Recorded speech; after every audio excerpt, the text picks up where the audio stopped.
Si estás empezando en el mundo de data y analytics, esto te interesa. Si sientes curiosidad por estas áreas en el sector bancario, esto te interesa. A continuación, escucharás la entrevista que le hicimos a Miguel Ángel Llana, quien actualmente se desempeña como subgerente de inteligencia de modelos de riesgo en el sector bancario. En este episodio podrás encontrar aprendizajes asociados a las habilidades blandas y técnicas. Uno de esos aprendizajes es que está bien tener los fundamentos teóricos bastante claros, sin embargo, es mucho mejor aún tenerlos y saber comunicarlos. Estamos seguros de que conocer la experiencia de profesionales que ya llevan camino recorrido en el mundo de data y analytics te traerá aprendizajes que puedes aplicar a tu vida. Recalcamos esto. Toma los aprendizajes que puedas obtener y busca la manera de aplicarlos. Sin más preámbulo, comenzamos. Hola Miguel, ¿qué tal? Primero agradecerte por haber aceptado la invitación a realizar esta entrevista y bueno, contarte también que eres el primer entrevistado de esta serie de entrevistas que vamos a estar haciendo para el podcast de Data Analítica y bueno, bienvenido. Muchas gracias, Gary, en realidad por la invitación. Es un honor que me hayan invitado para contar un poco de mi experiencia y sobre todo esta iniciativa de tuya y de tu equipo de Data Analítica. Genial, Miguel. Y bueno, para comenzar, primero quisiéramos que nos comentes un poco acerca de tus inicios, tal vez dónde naciste, dónde estudiaste durante la infancia, en la primaria, secundaria. Cuéntanos un poco de ello. Ya estamos yendo bastante atrás. Ya, Sí, así es. bueno, yo nací acá en Lima, pero mis padres son de Lima provincia y también de provincias. Junto con mis otros hermanos siempre hemos vivido acá en Lima. Eh, ¿Qué puedo contar? En el colegio donde estudié tanto inicial, primaria como secundaria, ese colegio de Monitor Huáscar. Años bastante interesantes creciendo ahí. Estuve en el mismo colegio que mis hermanos, así que una que otra cosa por actividades nos cruzábamos. En cierto modo era chévere porque hasta conocíamos amigos del uno del otro, ¿no? Entonces fue bien, bien interesante el colegio y bien divertido. Interesante, interesante, Miguel. Y cuéntanos ya acerca, entiendo que tanto en la primaria, secundaria, estudiaste en los mismos colegios que tus hermanos y de repente en los últimos años, sobre todo de la secundaria, ¿cómo, cómo te fue? ¿Cuáles de repente fueron los cursos que más te gustaban, que tal vez te llamaron la atención para estudiar una carrera de ingeniería Ujú. y sobre todo Claro. la carrera de ingeniería estadística? ¿Cómo fue ese proceso de tomar esa decisión? ¿Lo tenías definido desde el inicio?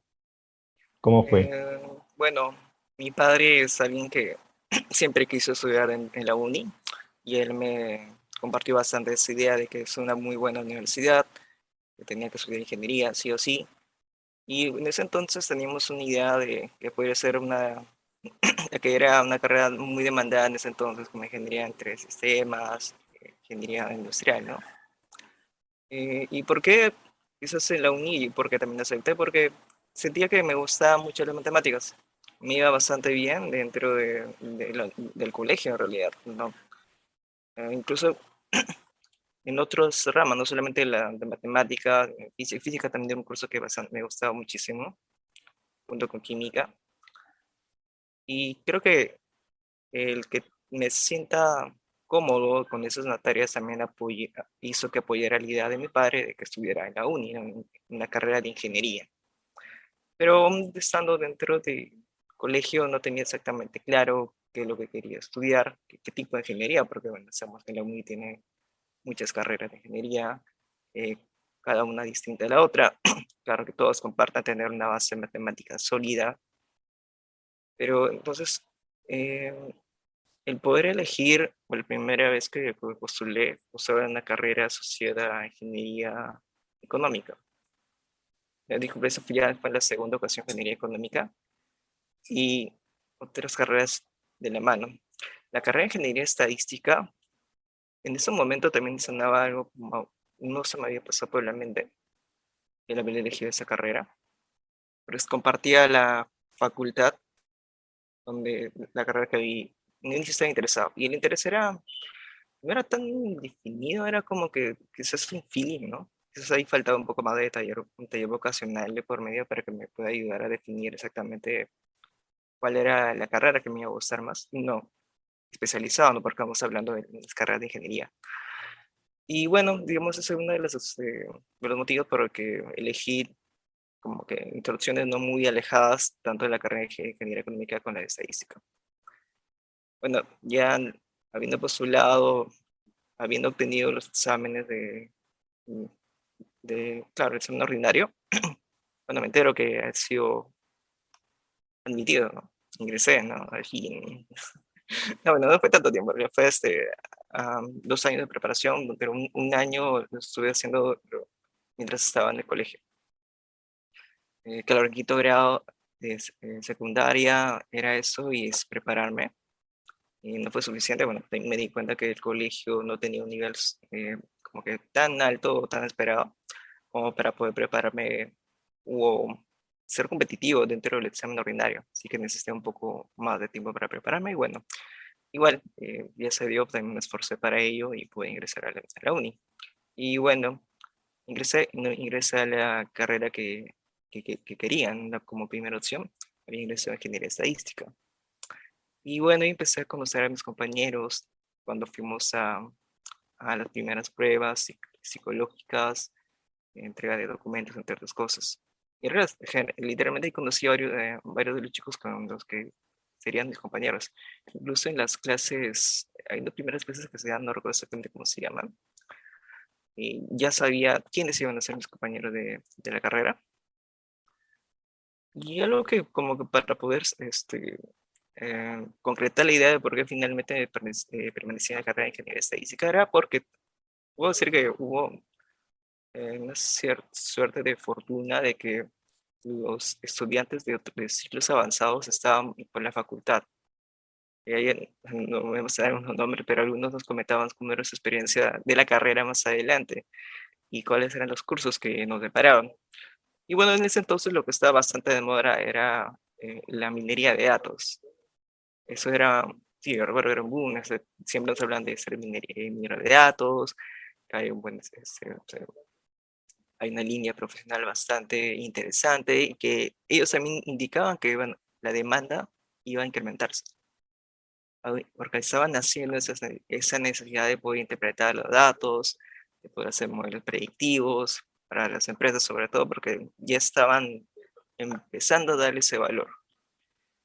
Y quizás fue bastante de eso, de tener contacto con los egresados y que nos comenten qué es lo que nos iba a pasar, incluso estando en el primer ciclo, que dije, me suena bastante interesante poder participar o aprender de técnicas que me puedan enseñar a cómo interpretar, analizar los datos, a poder hacer modelos predictivos. Y contra todo, a pesar de que tenía lo necesario para poder pasarme a hacer un cambio de carrera, decidí mantenerme. Y créeme que estoy totalmente contento de haber tomado esa decisión. Digamos, de entre todas las decisiones que he tomado en mi vida, esta es una muy importante, el haber permanecido dentro de la carrera, porque hasta donde he llegado ha sido gracias a todo lo que he estado aprendiendo durante la carrera, bueno, también el esfuerzo, la interacción con mis compañeros, con otros profesionales del rubro, y el valor que tiene bastante esta carrera.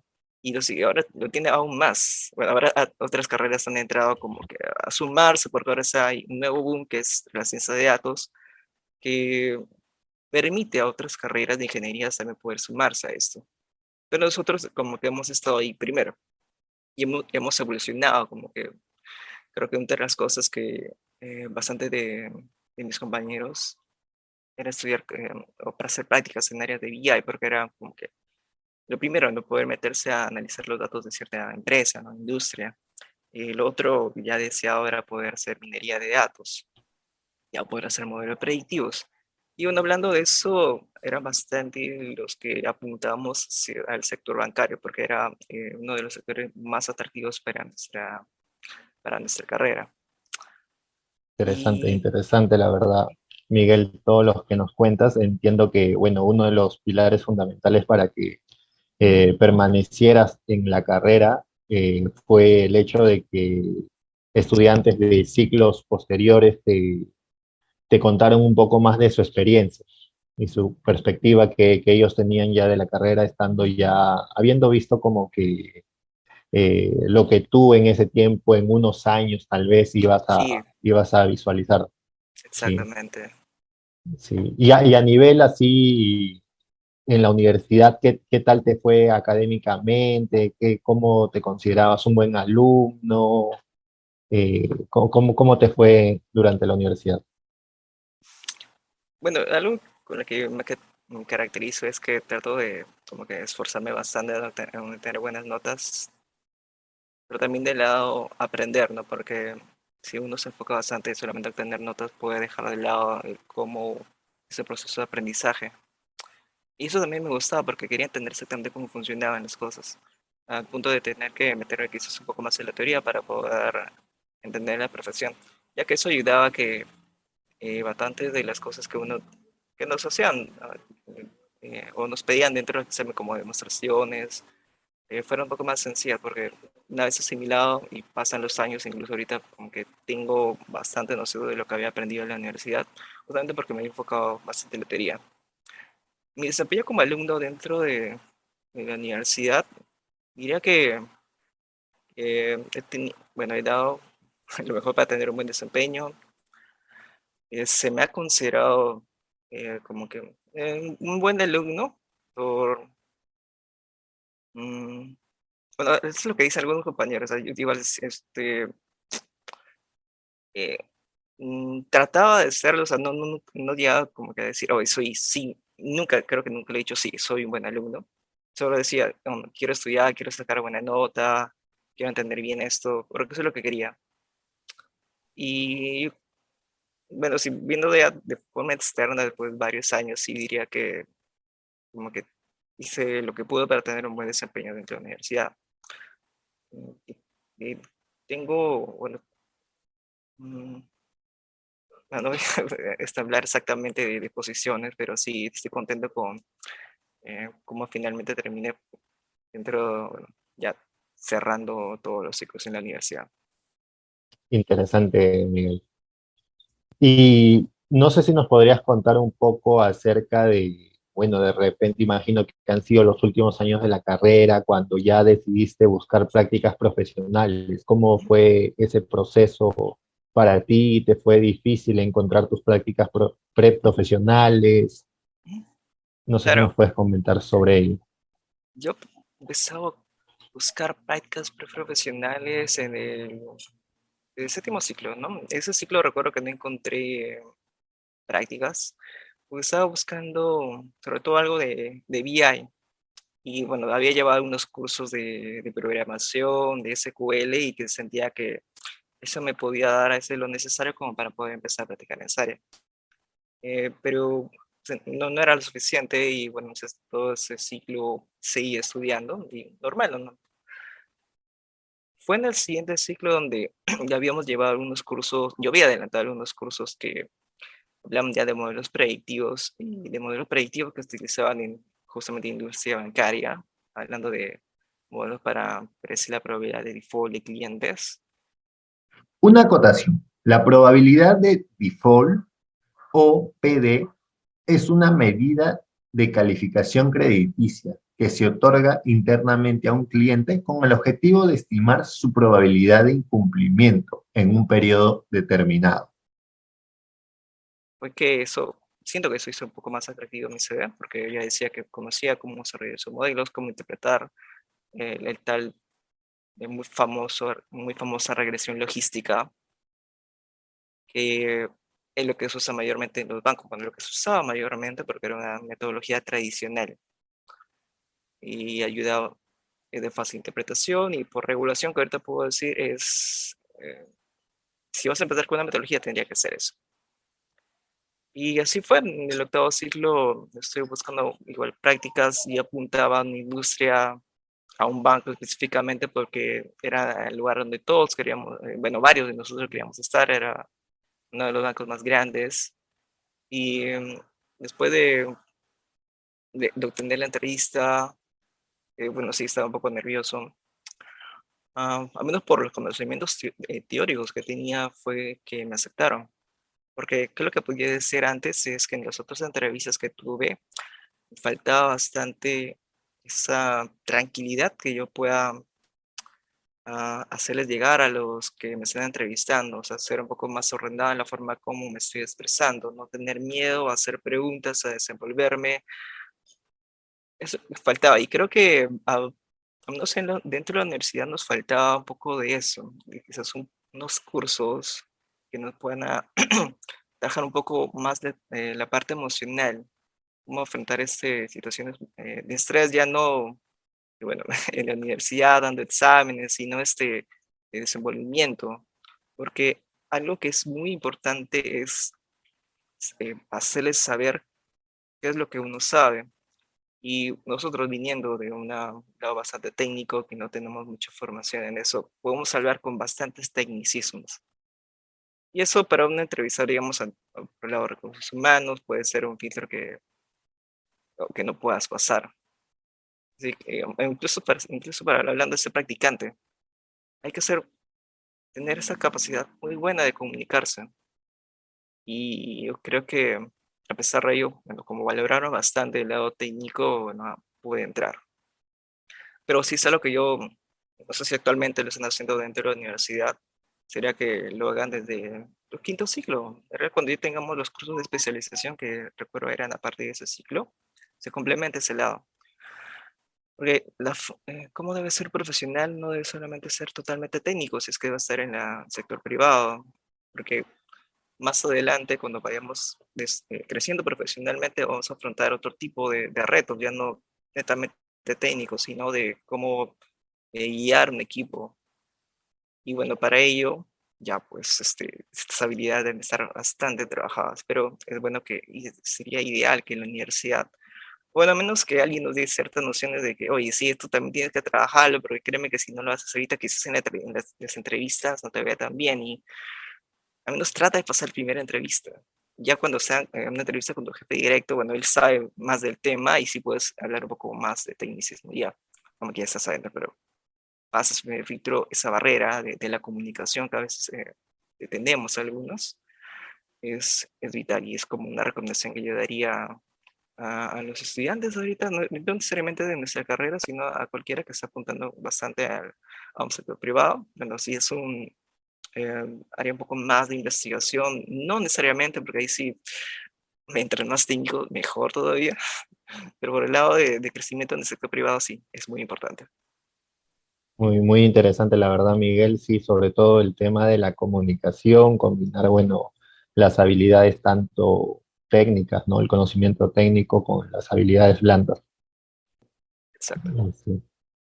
Esperamos que la entrevista te esté pareciendo interesante y sobre todo que te ayude a obtener aprendizajes escuchando la experiencia de un profesional destacado como lo es Miguel Llana. Si nos escuchas en YouTube, apóyanos con un like y suscribiéndote. Si nos escuchas en alguna plataforma de podcast, puedes apoyarnos siguiéndonos. Ahora sí, continuemos. Y bueno, ahí a nivel de, bueno, ahí creo que comentabas que, por ejemplo, cuando realizaste tus prácticas en el BCP, no fue como que tu primera búsqueda laboral que estabas realizando. No, ¿Cómo fue ese proceso en tus anteriores búsquedas? No sé, de repente fuiste a dos, tres entrevistas o cómo. no, fueron más de dos, más de tres, fueron Vale. varias, sí, sí, fueron varias. Eh, bueno, ¿dónde buscábamos antes? Había una página que era estadísticos para todo, me parece, de un profesor de la carrera, que compartía bastantes eh, empleos y bueno, obviamente filtrar a los de practicantes. Otra página que me ayudó bastante era Boomerang y Laborum en ese entonces. Bueno, todavía no hablamos de LinkedIn, allá en el 2014, sí, por ahí. 2013 o 2014 donde empezamos a buscar las prácticas, no había eso. Era eso, y bueno, como buscar qué formato de CV, bueno, que hacía, metía todos los lenguajes de programación que hemos visto, y hace que tú digas, wow, gran cosa. Y hablamos exactamente de los cursos y qué técnicas conocíamos, porque, bueno, como practicante no tienes experiencia, pero tienes que demostrar los conocimientos que tengas. Y esas son de las cosas que hacían un CV atractivo. Pero ahora, al momento, tienes que saber cómo comunicar y decirle cómo esto que tú sabes puede ser útil a la empresa, ¿no?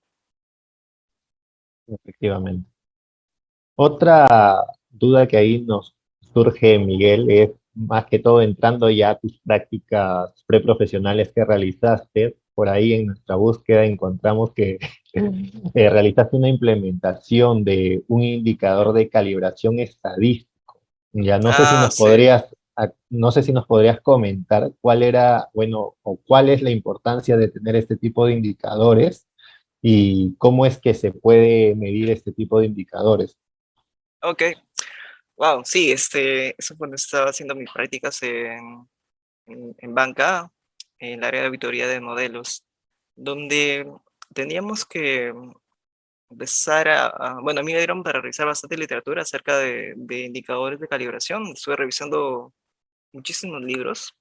La idea era poder construir uno y retar al indicador que actualmente utiliza el banco para medir la calibración. Y testearlo también, porque puedes tener bastantes indicadores. Algunos te pueden decir la verdad sobre ciertos aspectos, así que es bueno que tengas que compararlos. Y entre toda esa literatura había encontrado, como es una fusión de dos, no recuerdo exactamente el nombre, pero el otro era un enfoque de luces de semáforo, que utilizaban intervalos con diferentes niveles de significancia, uno en 95 y otro en 99. Como dije, ahorita no recuerdo exactamente el nombre del indicador principal, pero la idea es que si tu valor, el predicho, claro, porque estamos hablando de la calibración de una PD, estaba dentro del intervalo del 95%, estamos en verde. Si está entre el 95 y 99 es en amarillo y está por encima del 99 y es en rojo. Entonces ya tenemos un indicador con umbrales y estado verde, o no, aceptable parcialmente y no aceptable para la calibración. Y es Ese algo, indicador, esa calibración de la PD, ¿te refieres a algún tipo de modelo o qué es específicamente esa PD que comentas? sí, la PD es la probabilidad de default. Ah, ya. Es la probabilidad de que un cliente en una vencida determinada pase tantos días de atraso en su pago, ¿no? Y bueno, la PD puede ser, bueno, ahora que tengo bastante experiencia, es PD interna, si es que está atrasando el producto o dentro del sistema financiero, ¿no? Y no exactamente de un modelo, en realidad pueden ser cualquiera, puedes usar una regresión logística, un árbol de decisión y análisis discriminante o otro, incluso modelos de Machine Learning, porque todos ellos te van a ayudar a hacer una predicción de la probabilidad de default. Pero lo que tú quieres saber si es que esa probabilidad de default es exactamente la tasa de malos que vas a obtener. Porque lo que quieres saber, por ejemplo, si mi tasa de malos para el siguiente mes va a ser 10% y yo digo que la PD va a ser en realidad 20%, estoy diciendo que hay más riesgo de lo que yo esperaba. Y al revés, si digo que actualmente mi tasa es 10, pero yo estimo que es 5%, estoy diciendo que mi tasa es menos de lo que realmente es. Y entre ambos casos hay como que pros y contras, ¿no? Si estoy diciendo que la PD está por encima, quizás estoy haciendo los clientes más riesgosos, porque yo tomo decisiones en base a la PD y otras variables, pero prácticamente la PD que estima la que te da bastante información.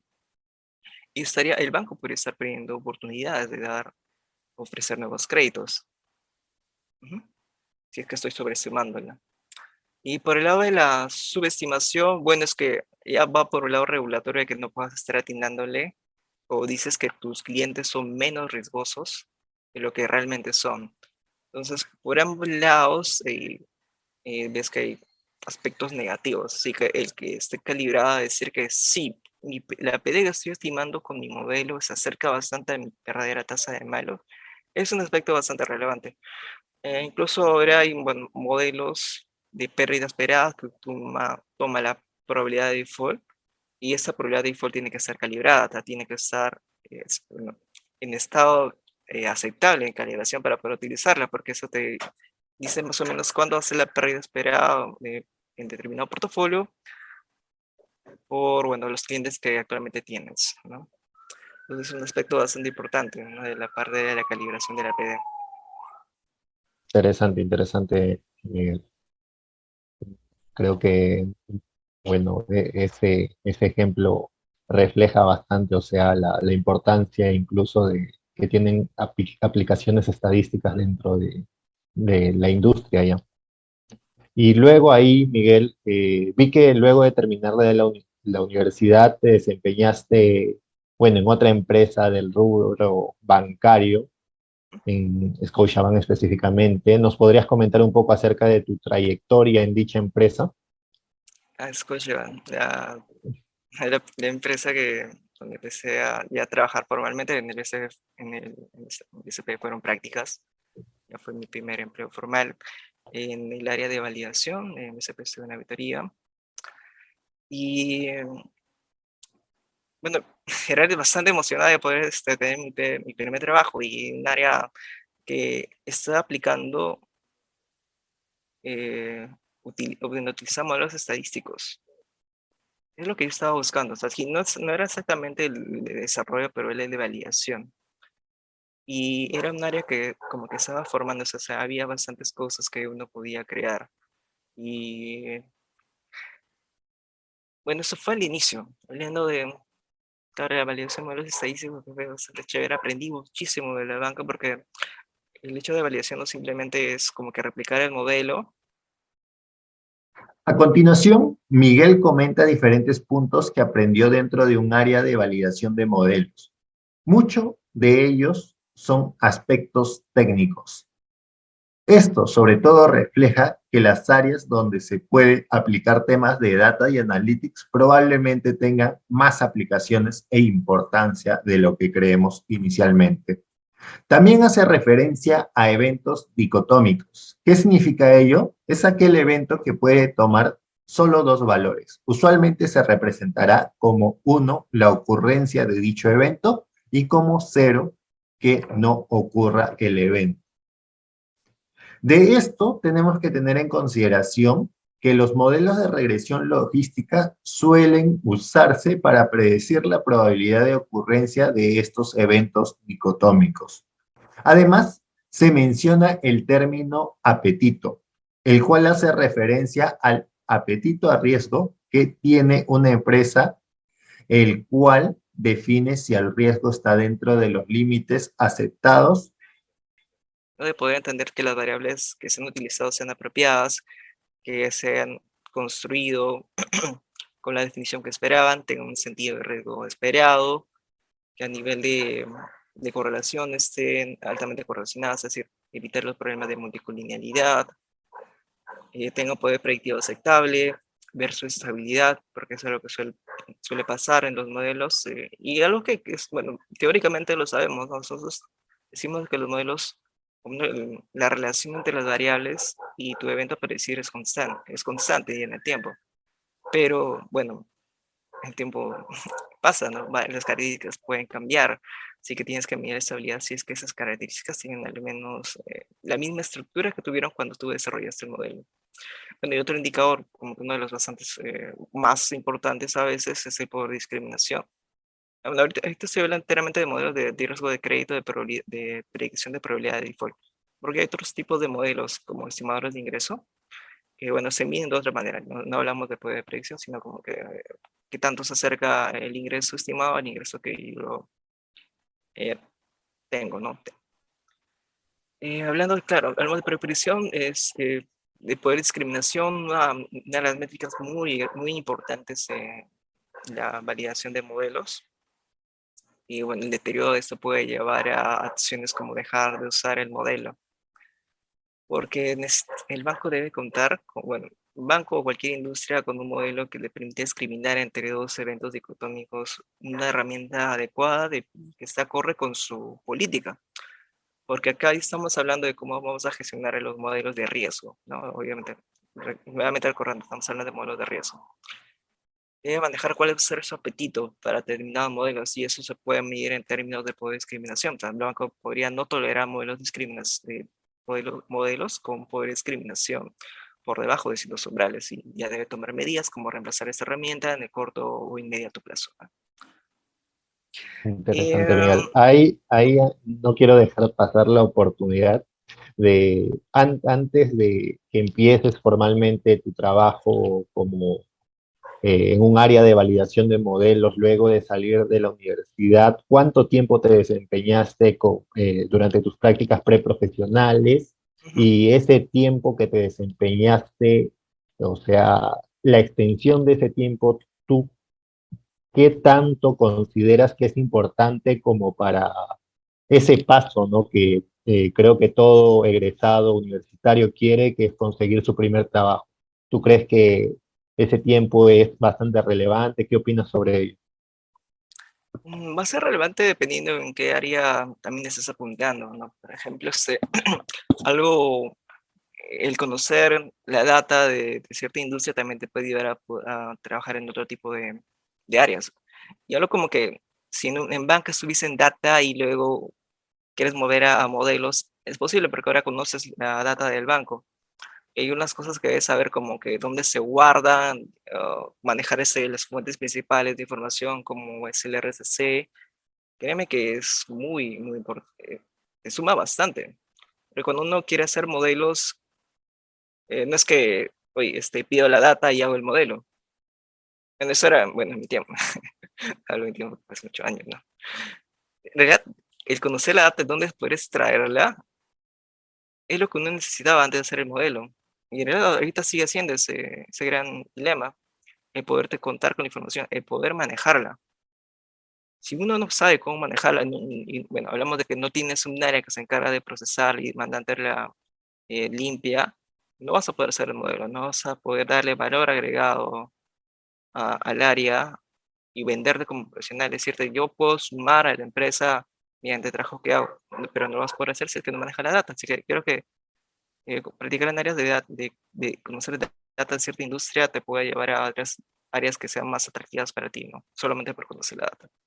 Hablando del tiempo, yo creo que sí, porque tienes que también, bueno, se habla, no sé qué tanto se hablaba, pero creo que no era mucho el poder interrelacionarte con gente del sector.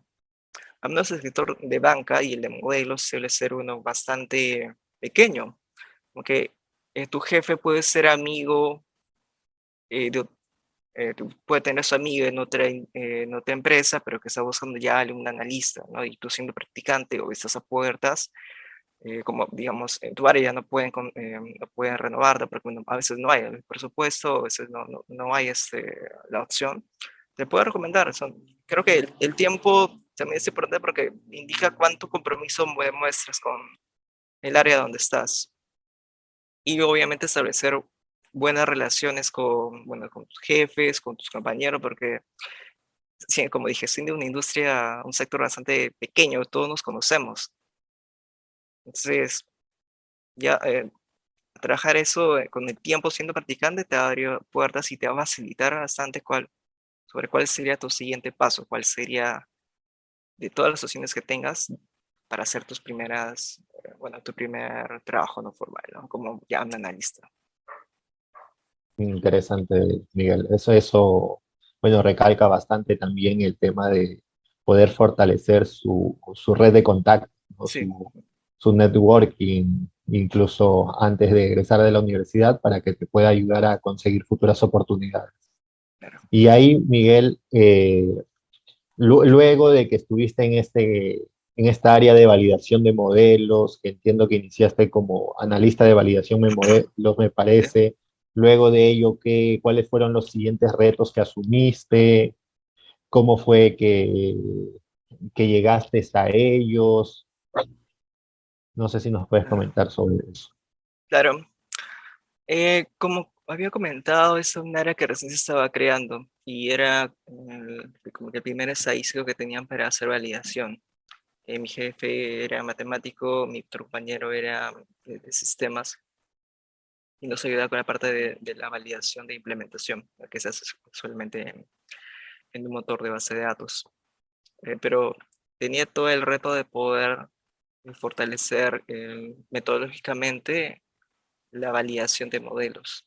Eso fue uno de los primeros retos. Y bueno, aparte de programar también, porque teníamos que construir una herramienta que nos permitiese acelerar el proceso de validación, porque esto puede tomar mucho tiempo, pero si tú defines cuáles son las sesiones que vas a evaluar, las métricas, los umbrales que vas a utilizar, y bueno, eh, programándolo puedes hacer que eso se optimice bastante, hasta cierto modo decir que se ha automatizado bastante el informe. Eso fue uno de mis otros retos, ¿no? Apoyar en la creación de la herramienta de validación. Eso fue con la primera parte, mi primera etapa siendo analista. Ya el siguiente paso para ser analista senior, los retos que involucraban era el de empezar a lidiar poco a poco los proyectos de validación, tener un poco más de presencia, de desenvolvimiento, de también enseñar incluso a otros miembros del equipo, a los nuevos miembros del equipo, porque era una área que estaba creciendo. Ya que un área de validación va a crecer tanto como el área de desarrollo de los desarrolladores. Y que como el equipo de modelos estaba creciendo, tenían más necesidad de validación, entonces necesitamos más validadores. Y bueno, pues hace que el equipo vaya creciendo. Y bueno, ese fue uno de los siguientes retos ya haciendo esas tareas nuevas y otros tipos de proyectos nuevos dentro del área que estábamos, ¿no? Por ejemplo, también se me encargó de desarrollar o proponer la metodología de modelos de stress test mediante un análisis de serie de tiempo, o de poder definir qué exactamente íbamos a medir, porque no había exactamente cómo hacerlo, era totalmente nuevo. Eso fue lo chévere, propuse bastantes cosas, como que la primera vez no funcionó tan bien, era muy complejo, así que la siguiente ocasión ya lo hice más sencillo y salió muy bien, nos salió bastante bien hacer la metodología. Y esa fue la que finalmente ha quedado. Estoy contento de que eso haya podido ayudar. Es interpretable, que es lo más importante. Puedo saber exactamente qué es lo que dispara los indicadores internos que estoy proyectando. Antes no, era como que un modelo basado en la diferencia era con esas cuatro diferencias simples. Es difícil de interpretar eso, incluso con transformaciones. Bueno, ese fue el siguiente reto ya para a la siguiente Y, posición. y hasta ese momento, Miguel, de repente, bueno, en ese tiempo, ¿qué software utilizaba durante, bueno, tanto tu etapa como analista de validación de modelos y luego como analista senior? Y tal vez actualmente, ¿qué herramientas recomiendas que las personas que están empezando en temas de datos, en temas de analytics, deberían saber sí o sí? Ya, sobre eso puedo comentar que deben ser las herramientas open source por el lado de análisis de datos como R y Python. Para bueno, motores de base de datos, los más conocidos son el SQL Server, TensorFL, en otras industrias, o quieres aprender uno open source también. Pero usualmente son los dos primeros que mencioné, los que más se usan, ¿no? Son comerciales, pero se usan bastante. Y bueno, Excel, sí, siempre. Excel o las herramientas de Office te van a acompañar desde que empieces y te van a acompañar más mientras más vas creciendo. Yo creo que esas herramientas son las que se usan, pero ahorita si me preguntas, porque ahorita has cambiado bastante de industria y las áreas, sobre todo las áreas de desarrollo, porque se han creado COEs en diferentes empresas y en realidad donde están apuntando es saber manejar Python, ¿no? Python es como que primordial para el desarrollo de modelos de Machine Learning, ¿ya? Temas un poco más avanzados. ¿Y por qué lo recomendaría también? Es porque hay bastante comunidad detrás, creo que eso es un poco más que la de R. Y algunos ejemplos de esto es que creo que los cursos que se dictan actualmente de modelos de Machine Learning están en Python.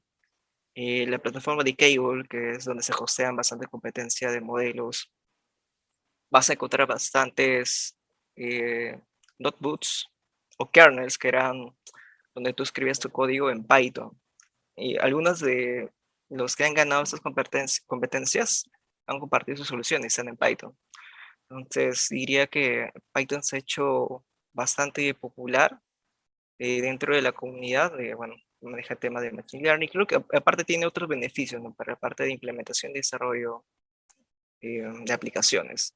Como es bastante versátil, yo creo que ese es el motivo por el que se ha hecho bastante popular. Y esa sería como mi recomendación, ¿no? Que enfoquemos en aprendernos en Python. R es un lenguaje estadístico, ¿no? Tiene ahí algunas cosas que sirven bastante, pero diría que un poco más Python, ¿no? También uno podría averiguar qué es lo que generalmente pide cierta empresa, si es que tiene algún conocido como para ir perfeccionando esa técnica. Pero sí, recalco mi respuesta que sea R y Python como las herramientas de programación o análisis de datos preferidos actualmente. Muy, muy buena recomendación, Miguel, y sobre todo, bueno, poner un poco más de hincapié a eso último que comentas y, bueno, tiene definido o sea, algunas opciones de empresas o roles que les interesa, buscar en ellos en específico y ver qué herramientas están pidiendo relacionado a ello.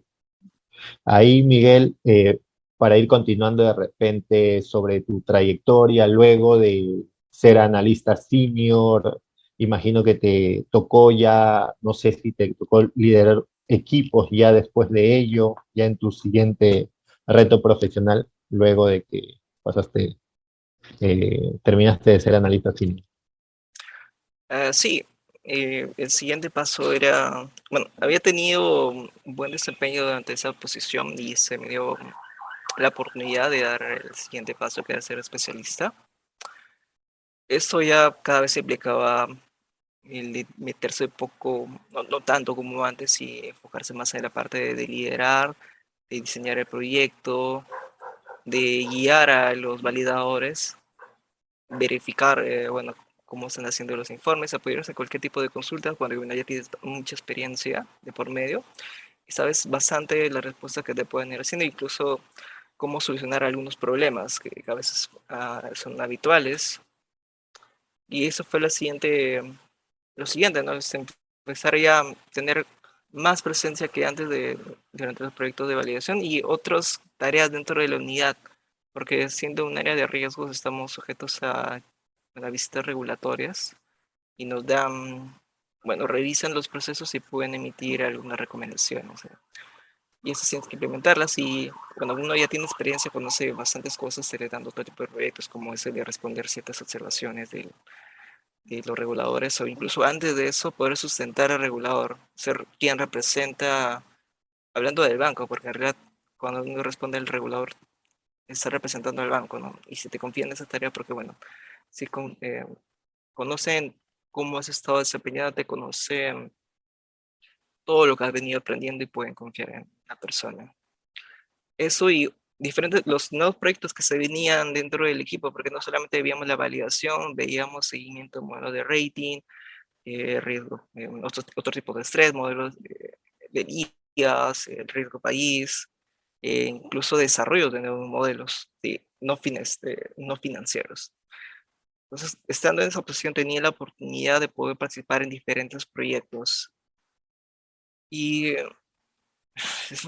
era genial, o sea, tratar de empezar a ver nuevos temas porque quizás viendo la validación un tiempo, uno ya conoce bastante de lo que se tiene que hacer, cómo analizar y cuáles son las recomendaciones que se tiene que emitir, ¿no? Pero hay otros retos como el de la organización y las nuevas necesidades que pueda tener el banco y que mi unidad podía darle una respuesta, era lo que hacía bastante más llamativo estar en su posición, ¿no? De la especialista. De hecho, que sí, imagino que, bueno, siempre llegan como que nuevas necesidades, tal como comentas, y bueno, siempre desde las diferentes áreas ver cómo se puede aportar el máximo valor a la organización. Luego de eso, Miguel, después de ser especialista, entiendo que asumiste el reto de, si no me equivoco, de ser jefe ya de inteligencia de modelos de riesgo y posteriormente subgerente de inteligencia de modelos de riesgo, ¿correcto? Sí, Sí. Cuéntanos un Fue una poco de ello. etapa eh, difícil. Fue durante la pandemia donde empezaron bueno, se me dio esa oportunidad. Primero porque en un momento, creo que parte del crecimiento de todo equipo, que buscan cierta, bueno, mayor crecimiento.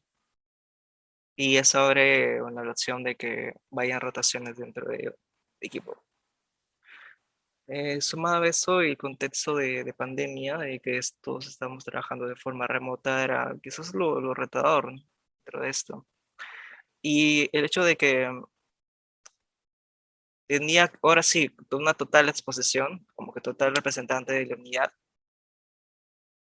totalmente responsable de todas las cosas que el equipo hace, de dar las respuestas oficiales sobre temas de validación, seguimiento, estrés test y todos los proyectos en los cuales nosotros participamos. Era un poco más estresante. Ahora bien, claro, era gratificante, o sea, porque han reconocido bueno, el tiempo de tu desempeño, todo es, todo, todos los años que has estado ahí, y dar ese gran paso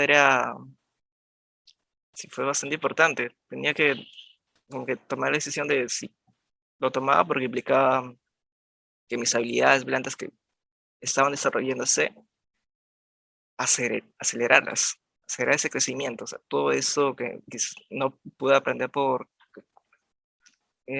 todas las cosas que pasaron durante ese año, acelerarlo.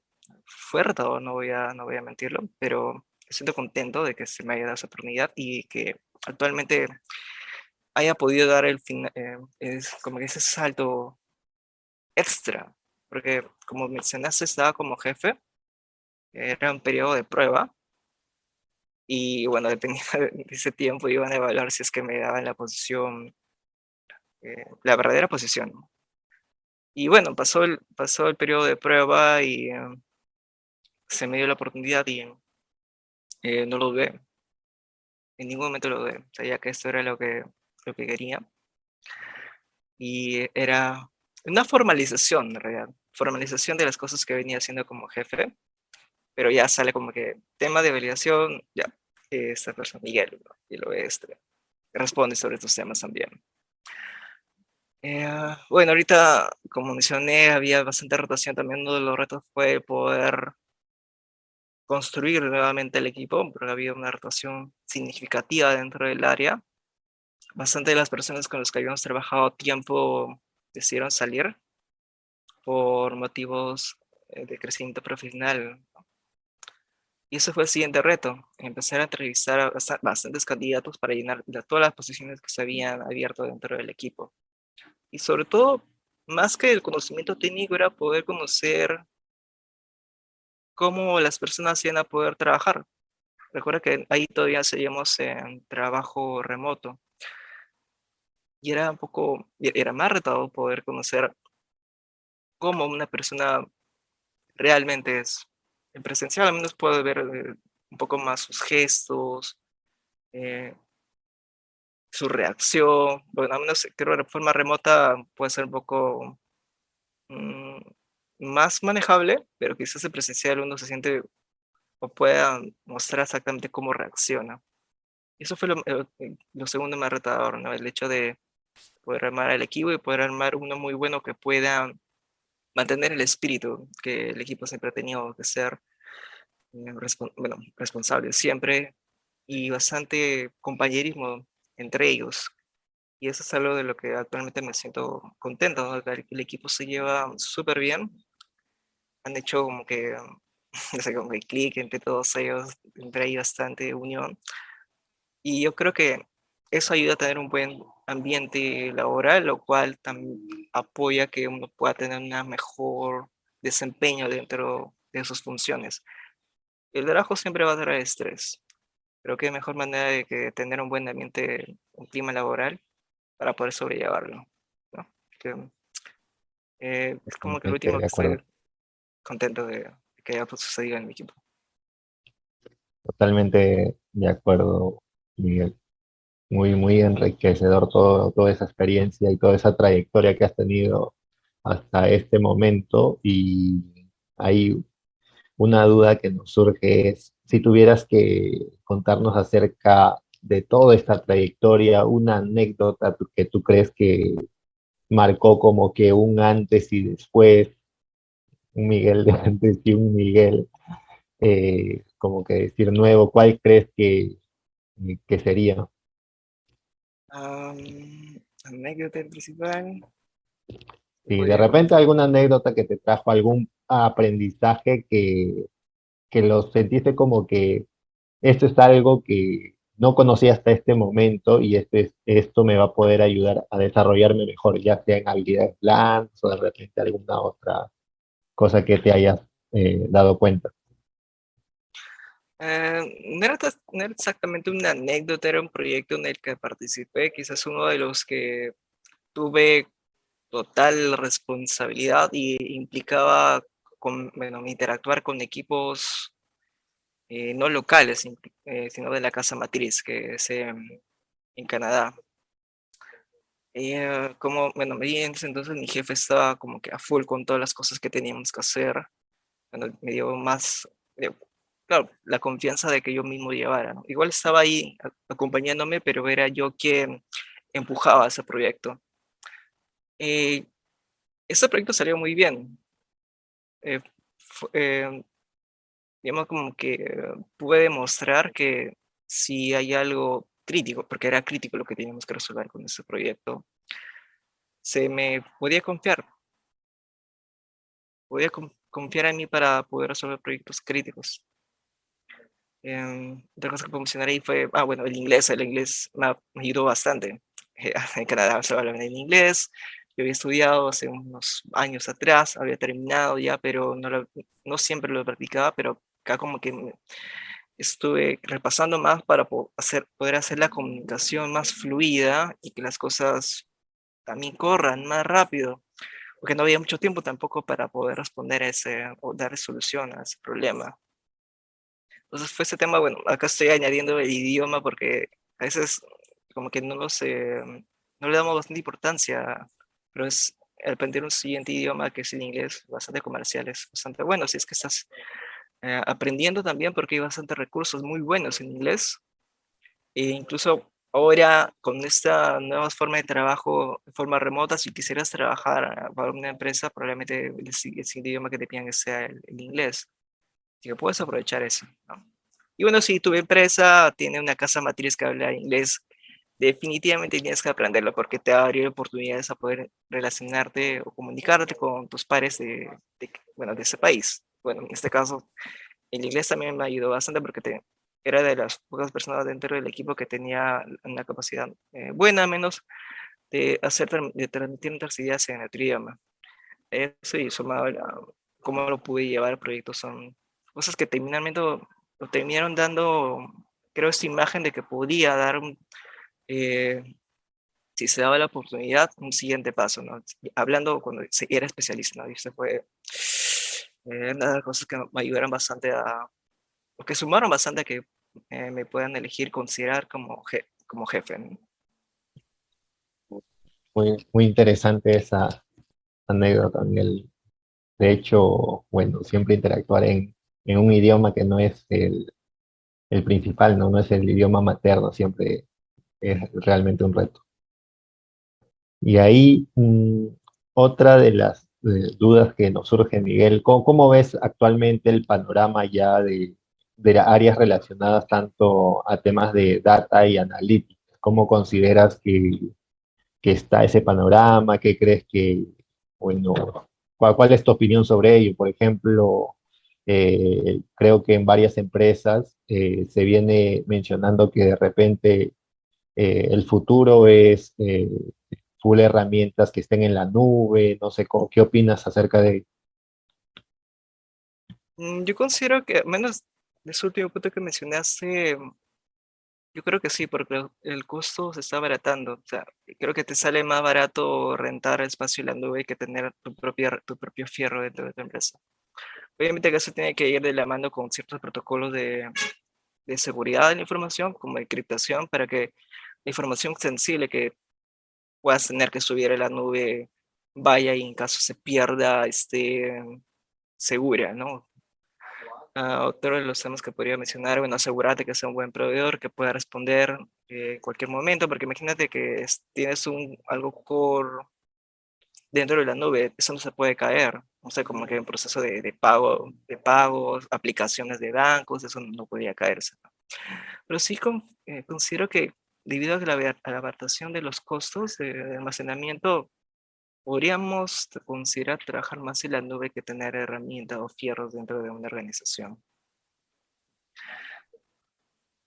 Sobre las áreas de analytics, han evolucionado o se están desarrollando cada vez más y creo, y bueno, también lo he visto que muchas empresas quieren volverse data driven, donde el hecho de que la información sea el principal o el pilar para la construcción o darle valor agregado, tomar decisiones basadas en datos, se hace cada vez más importante.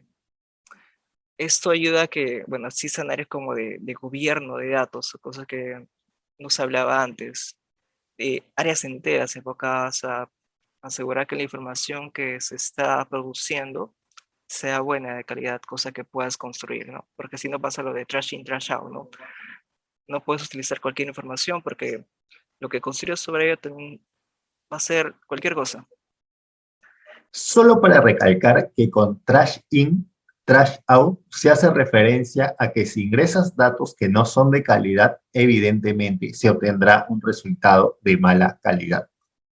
Entre cosas que podría hablar, creo que el uso de herramientas de Machine Learning ya está bastante, o los beneficios que uno tiene hace que áreas que antes no las consideraban por factores regulatorios o porque son hasta cierto punto black box, eh, ya sean una opción adicional porque actualmente tenemos herramientas que nos ayudan a la interpretabilidad de modelos de Machine Learning, hablando de algo que he estado viendo recientemente, uso de chat values. Porque a menos en riesgo lo importante es que podamos entender la variable, cuál es su sentido. Si no lo sabemos, como que es difícil saber y dar un motivo de por qué yo he rechazado a cierto cliente. Si yo no sé eso, bueno, obviamente me puedo caer una multa porque estoy rechazando sin darle una explicación al cliente. Entonces, hay bastantes cosas que han estado mejorando y creo que para bien, creo que el avance de tecnología de los últimos años ayudó bastante a la reducción de costos y que podamos también explorar nuevas formas de analizar los datos. Bueno, no he hablado mucho, no he hablado del Big Data, pero claro, esas herramientas ya se han hecho bastante populares y quién no quiere utilizar o quién no quiere explotar toda la información que se ha ido almacenando por años. Hay industrias que tienen información almacenada ahí. Creo que, al menos bueno, ahorita ya estamos hablando, no exactamente de estadística, sino de la ciencia de datos, que es es un boom en lo que hacemos ahora, sea bastante atractivo. Pero otra cosa que también está surgiendo es el- estas metodologías o ya aplicaciones de AutoML, que era un poco el contraste que había originalmente de que alguien o un data scientist tiene que saber programar.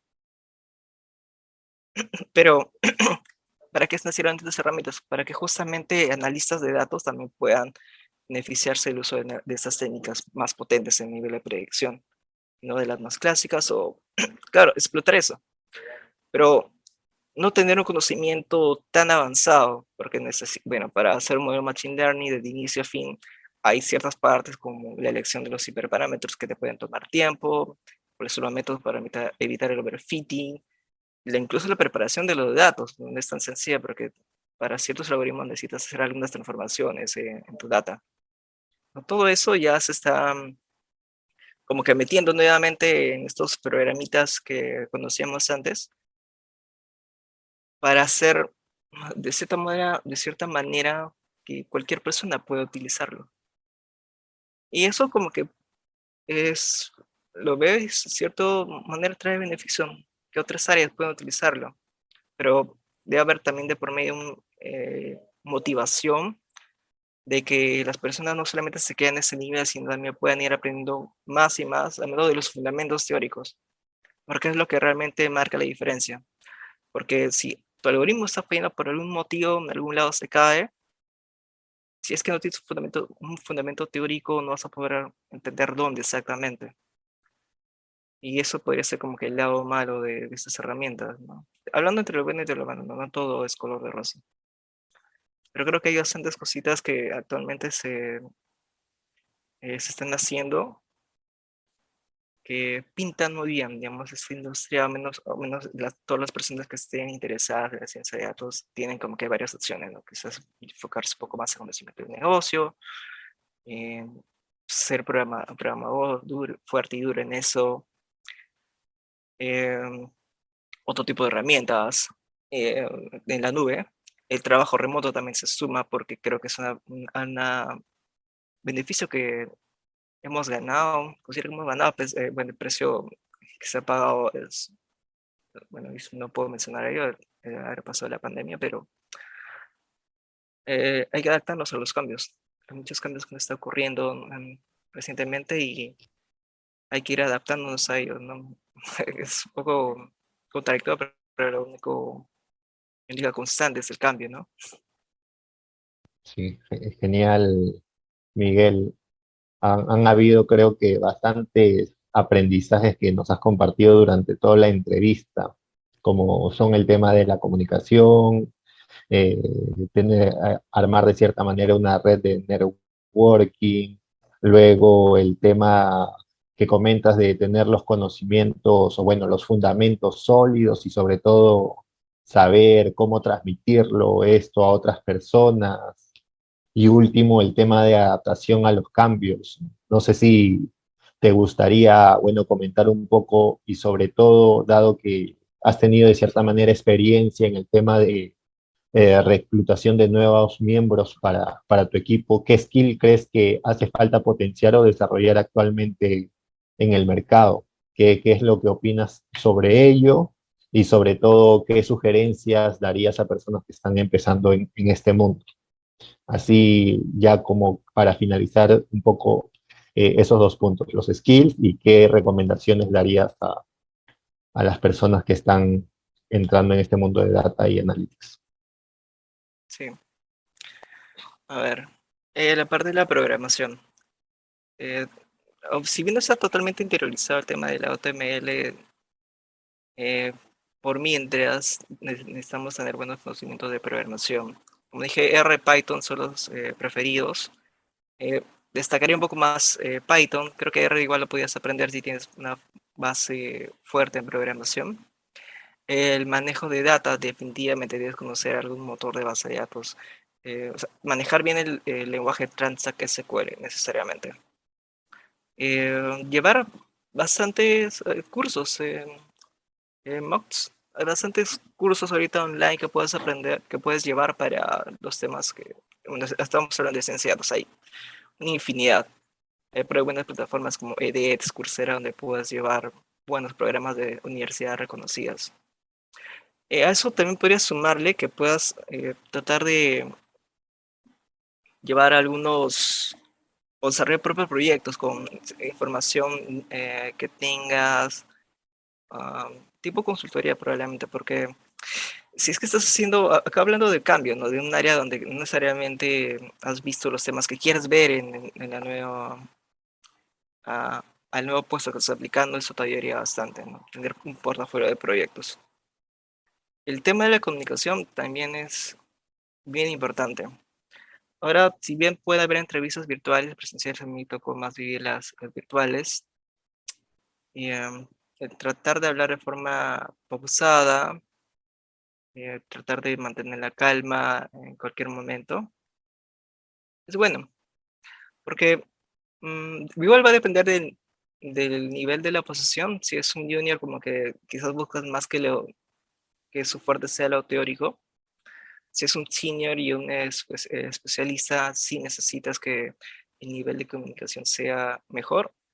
Y hablando no solamente que hablen, eh, como que dije, pausado, con entonación, sino que pueden hablar a cualquier nivel, porque mientras mayor sea la posición, mayor es la exposición con personas de otras áreas, que no necesariamente van a hablar el mismo lenguaje técnico que nosotros. Así que tiene que saber qué términos usar para hacerle saber lo que tú sabes, porque si no, no hay comunicación.